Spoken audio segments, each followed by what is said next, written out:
Here's a game. E4. Well, let's see. Played the Ruy Lopez. Oh, how about a Sicilian? Okay, I'll go with the Clasical. It goes with bishop c4. I used to automatically play e6 here, but I've been experimenting with different ways of playing against it. So let's try knight c6. And then knight f6. And just go for a fianchetto along this line here, unless he turns it into an open Sicilian, which he just did.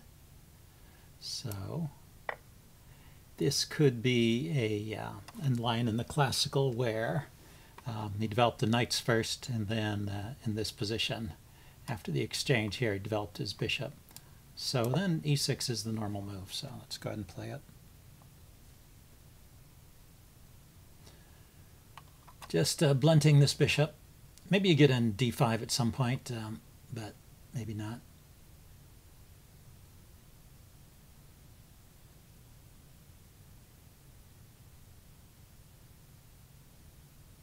Sometimes white will take the knight here, but I think that works to black's favor generally.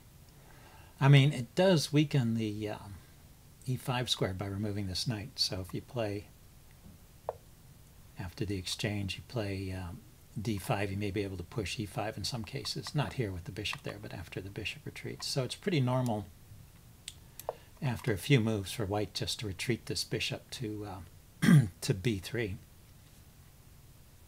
It's also subject to a tempo gaining move like knight e5 hitting the bishop, but you have to, well, it doesn't gain a whole lot at this point, I don't think.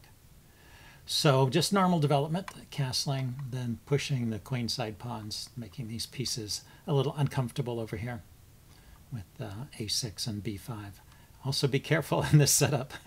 You don't play b5 while your knight is hanging. You have to defend it. I've won and lost games that way. It's kind of funny, but you want to play b5 because it's like a normal move, but your knight is just hanging after that. So white is taking his time here. Going for f4. So that's a risky move. Opened up this diagonal to the king. If I play queen out immediately, then that's not so great, because he can play bishop to e3. Let's play. I want to play queen c7 to set up some kind of subtle trap along this diagonal. We're preparing bishop c5 basically. Take the knight, bring the queen out, play bishop c5. But if I play queen c7 right now, he has knight to b5. So I'll play a6 here. That's a normal move in this setup anyway. So the idea is queen c7, knight takes knight, queen takes knight, pawn to d5 with the tempo on the bishop, and however he reacts, then bishop to c5, winning the queen. So he takes the knight off. Okay, that happens. And then he goes for e5. Yeah, that's what I said. Getting rid of that knight weakens that e5 square. Here I can play knight to d5. That looks like a good move to me. If he trades, I'll take back with a pawn. This doubled pawn on d-file is not a problem because I can always trade the d-pawn for his e-pawn.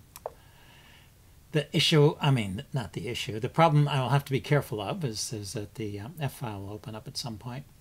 So you have to be a little bit wary of that, but should be okay. If I wait for him to take, maybe I can just put pressure on this pawn and force him to take. See, and then I take back with the bishop, and that leaves me with a good square. Also, he left me with the bishop pair. He could have taken with the knight. I'm not sure why. Not sure why white chose to take with the bishop. When this bishop moves, there's check and take pawn. Queen check on b6.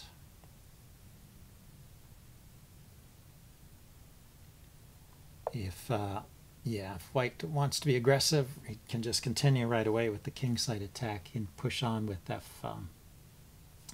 So what happens if I castle? I castle, he plays f5. I take. He plays bishop to h6. And bishop h6 attacks this pawn. And I can't defend it easily because the f6 square is under his control. So he's got some kind of pressure here. So let's start with g6 then. That way bishop to h6 won't come with a, well, it'll come with a tempo on the rook potentially, but I will still have time to castle. If he pushes the f-pawn forward, I can take. His queen has to move, and then I can castle.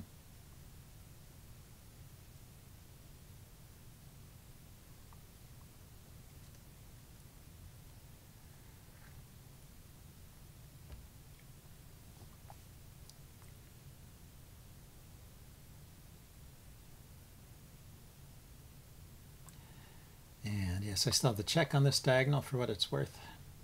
He can lift his rook and bring his rook over. Maybe that's his best idea here. But his queen side is not developed, so it might lead to trouble as well.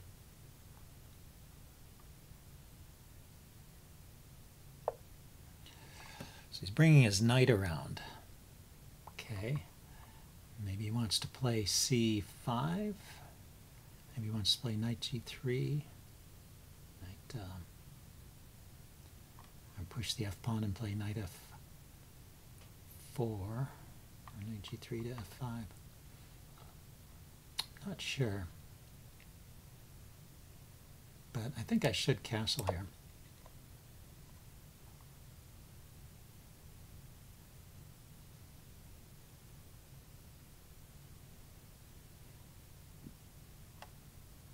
I don't see this attack breaking through immediately. And, you know, I need to connect my rooks. I need to get my other pieces off the back rank. This bishop is not yet off the back rank.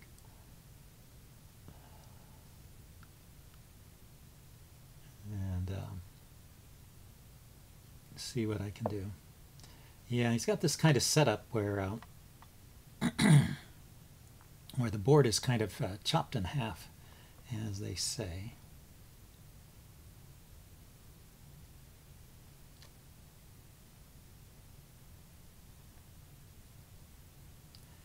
Yeah, it's a slow move, but where else is my bishop going? I'm going bishop a6, queen b6, maybe rook somewhere.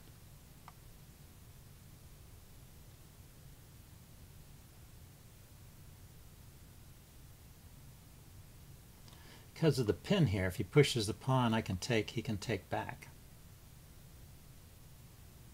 I can take the e-pawn. I would actually justify the bishop here.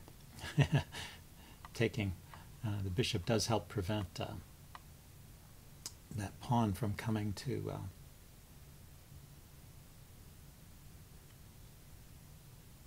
the bishop helps prevent that pawn from coming to f5. So he develops his bishop. And he protects the diagonal. So I don't have the check. Okay, let's develop my bishop.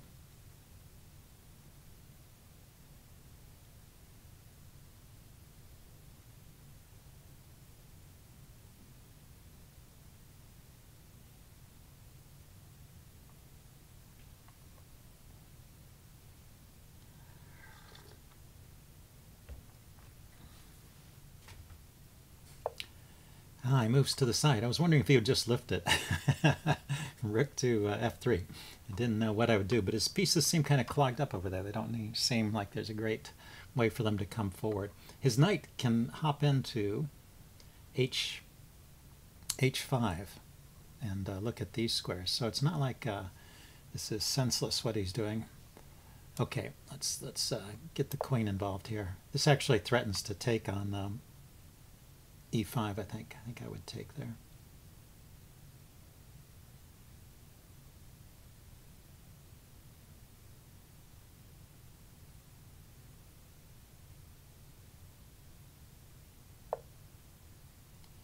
And so he chose to defend the c-pawn It's not clear if me taking the c-pawn was such a great idea. so I don't know if he had to defend it, but he chose to.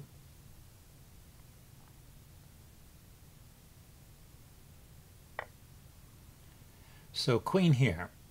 He's got bishop moves. He's got bishop here, and he's got bishop here.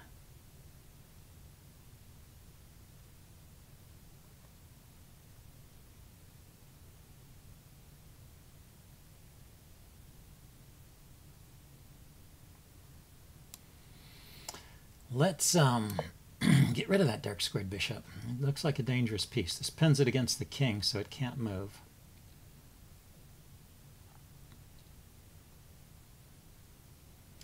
And I am getting rid of my dark squared defender, but that's one of the key pieces for him to attack on the dark square, so now I just have to worry about the knight.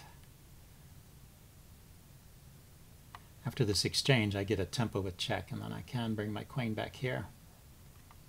Push the f-pawn forward. Or go after the e-pawn again.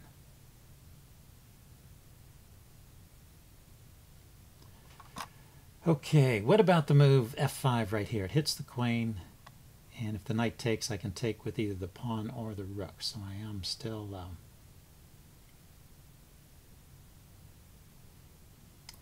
I've still got that defended. If I drop my queen back to c7 to attack this pawn, he defends it with the rook, I assume.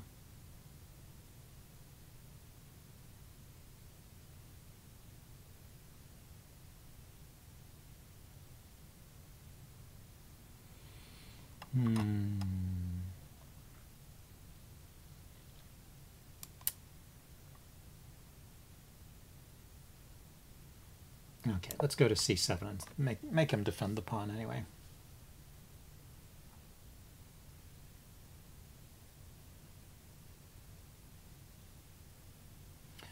Maybe next rook b8 to b4, hitting his queen.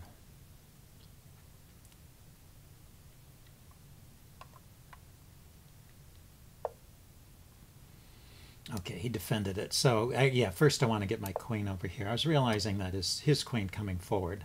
As I thought about that rook b4 move, I realized his queen coming forward was kind of an annoying move. Yeah, that's what I was saying. He can hop his knight in like that.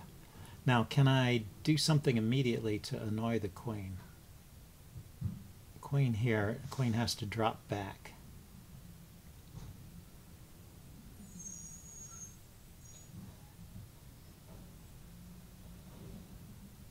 I mean, pawn here, pawn to f5, the queen has to drop back, or he could take en passant.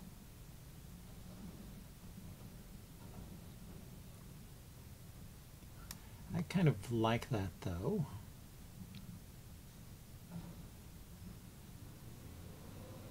It's a little more scope to defend along the second rank there.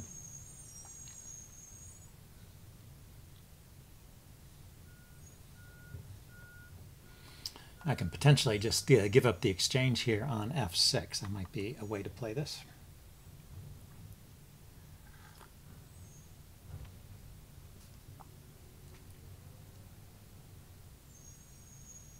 If he plays knight to f6, but he can't, he could play knight f6. That's true. It's because it's with check, even though his queen is hanging. Knight f6, I take, he takes, so he just took en passant. Okay. So, yeah, my plan was to take back. What was I thinking?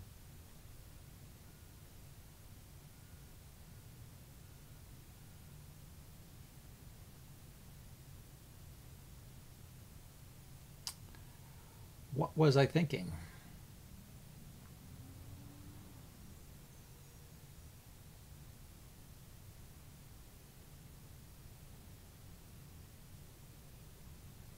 Yeah, and my e-pawn is hanging too.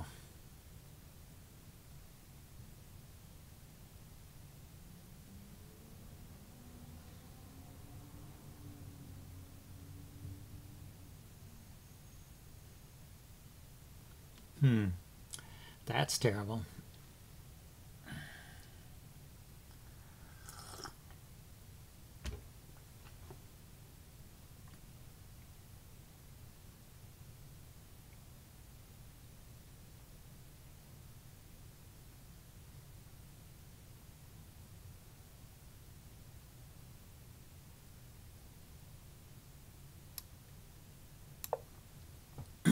Okay, so if he takes the e-pawn, I have bishop to c8. If he takes with the rook anyway. If he takes with the queen, I take the knight.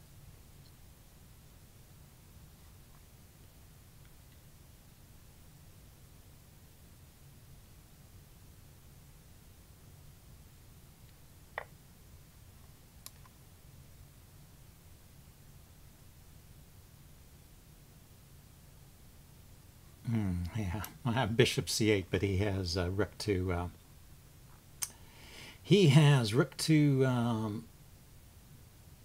e7 there. So bishop c8, rook e7, bishop takes queen, rook takes queen, rook takes rook. I guess that's still something.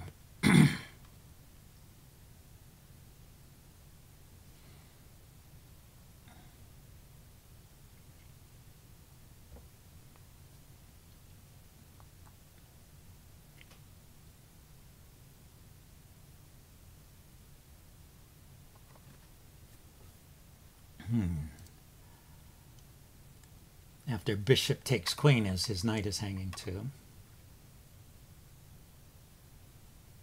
He can take the rook with check.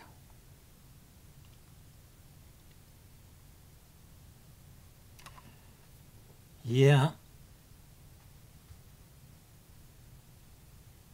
Looks like I get the pawn back at least. But let's see. Yeah, I'll be down a pawn at the end of all of that.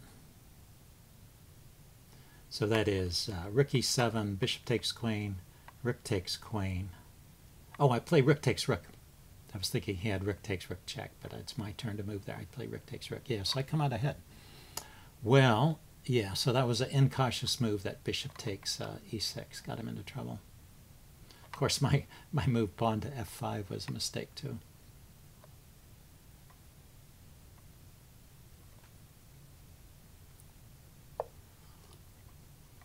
Okay, so he just defended the pawn. I can take the rook, hit the queen. And now, let's see, what's he hitting? Let's step aside and force that knight to move.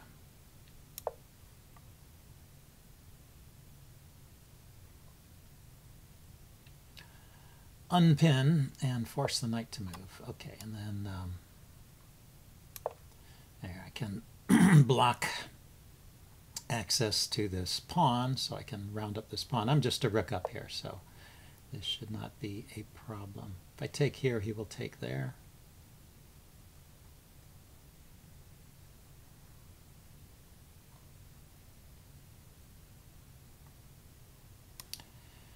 Let's get my rook into the game here.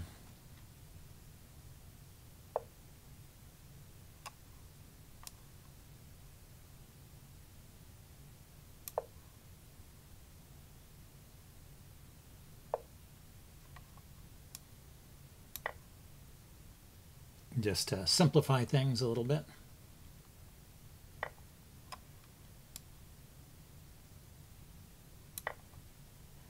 So I can hold on to everything here around my king. That knight was threatening to sacrifice itself, and maybe white would have gotten some perpetual type chances.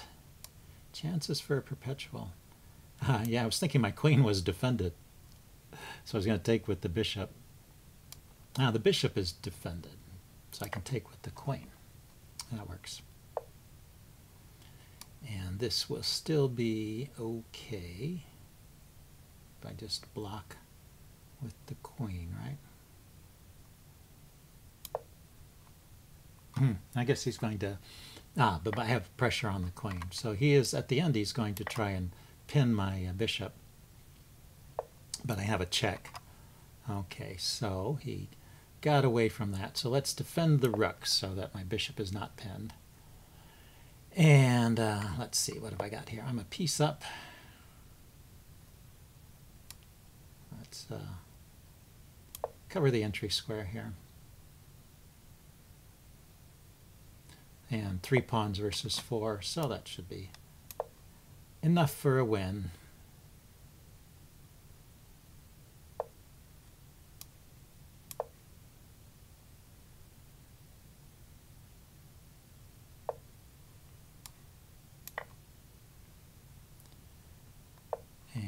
just kind of mop up here a little bit.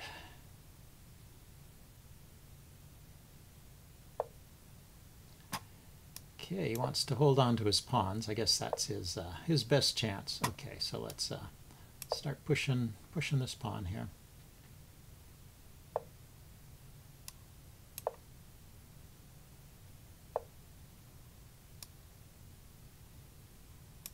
Okay, left another pawn here. I'll take it. And yeah, I don't have to take that. And I could go here with the check first. How does this work? If I check, he can come forward attacking the rook. I can check again. He can still stay in touch with the bishop. Okay, let's just go there where the bishop is defended by the rook. And if he takes, I check and take the pawn.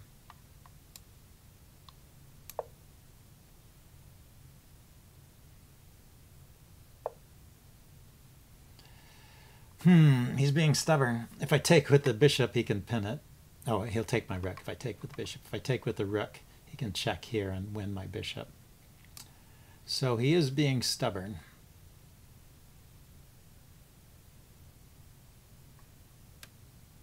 Yeah, keep the bishop defended.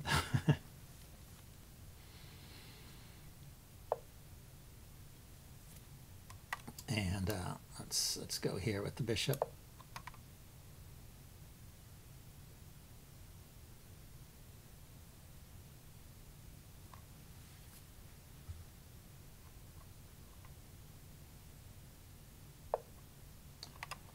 Okay, let's bring my king forward.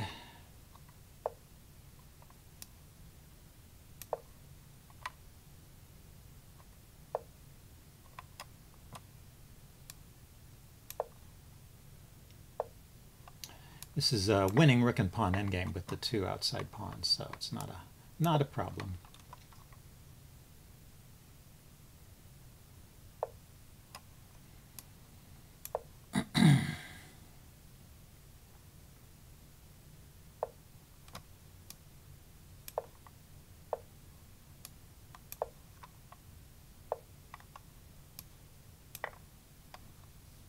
And I think maybe he will resign here. Okay, he finally resigned. Okay. Well, anyway, that was an interesting game. I guess I will upload this and see you guys later. Bye.